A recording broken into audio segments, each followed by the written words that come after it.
Ես ուզում եմ ընդհանրապես ասել, որ այսօր մենք եկել էինք կոնկրետ պոլիկլինիկա, այն հնարավոր դժգոհությունները եւ առաջարկները լսելու, որոնց մասին մենք խոստացել էինք ազգային ժողովում հենց ուղիղ եթերում։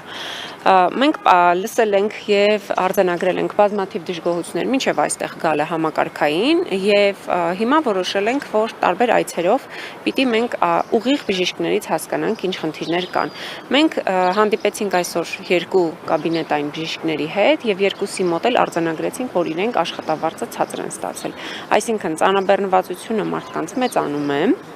բայց իրենց վարձատրությունը աշխատավարձը համահավասար չի իրենց ծանրաբեռնվածությանը։ Սա արդեն խնդիր է, որը պիտի լուծի նախարարությունը։ Բարձր խոսելով, մունատ գալով, ագրեսիվ վերաբերմունքով ազգային ժողովի ամբիոնից չի կարելի հարցերին համարել հարցերը լուծված եւ հարցերին տալ վերջնական պատասխան։ Մենք տեսնում ենք, որ բժիշկները աշխատում են ծանրաբեռնված, բայց չեն վարձատրում այնքան, ինչքան որ պիտի վարձատրվեն։ Եվ այստեղ կա բժշկի աշխատանքային իրավունքի հստակ խախտում, մասնագիտական իրավունքի իրացման անհնարինություն եւ ի վերջո բժիշկները կորցնել են իրենց մոտիվացիան։ Դուք լսեցիք, որ մանկաբույժը ասում է, ես 4 ամիս արդեն, այսինքն այս ամբողջ տարին իրենք աշխատում են բարեգործական հիմունքներով։ Իրենց խորհրդատվությունների համար չեն վարձատրվել այս մարդիկ։ Եվ մենք ուզում ենք, որ մեր երեխաներին լավ բուժեն, մարդը ինքը ինչքան էլ փորձի իր բարեխղճությունը դրսևորել մաքսիմալ, միևնույն է ունենալու է որոշակի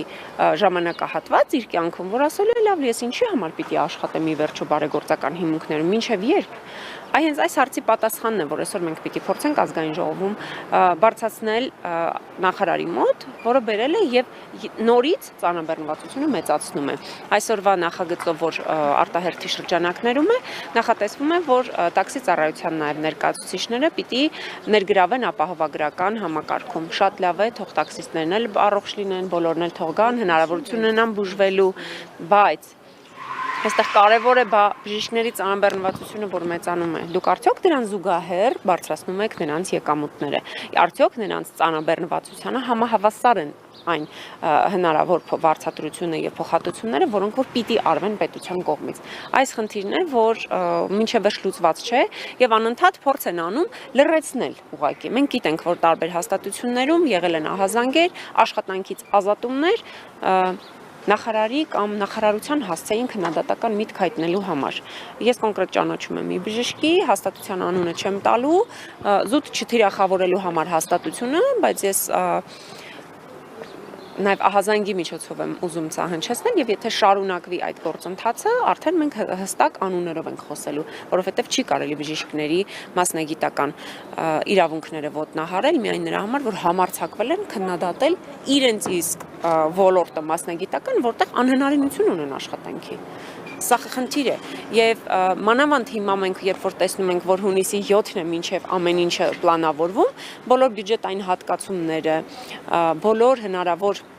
վերադասավորումները պլանավորված են առաջին 6 ամսյա, այսինքն տարվա առաջին կեսի համար։ Տարվա երկրորդ կեսին ինչ կլինի, Աստված գիտի։ Հիմա մենք պիտի հասկանանք, չէ՞, մենք գործ ունենք մի ամբողջ համակարգի հետ, ու բժիշկները պիտի միայնակ չմնան իրենց խնդիրների հետ։ Շնորհակալություն։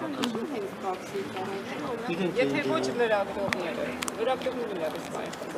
Ես գիտեմ, որ լրագրողների մեծ մասը համենայն դեպս 200,000 եւ ավել աշխատավարձ են ստանում եւ արդեն իրենք այդ համակարգից կարող են օգտվել, իսկ տաքսի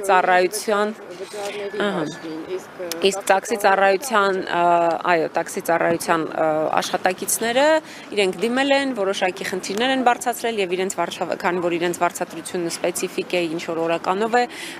ձևավորվում, ի վերջո լուծումը այդպես է տրվել։ Ես չեմ ուզում որևէ հասարակության որևէ խավի ասել ինչու սա այս շերտը եւ ինչու ոչ այն շերտը, որովհետեւ ես ուզում եմ, որ իսկապես սա լինի համապարփակ ապահովագրություն, բայց սա ոչ համապարփակ է, ոչ էլ համընդհանուր է։ Սա կիսա համակարգ է դեռևս։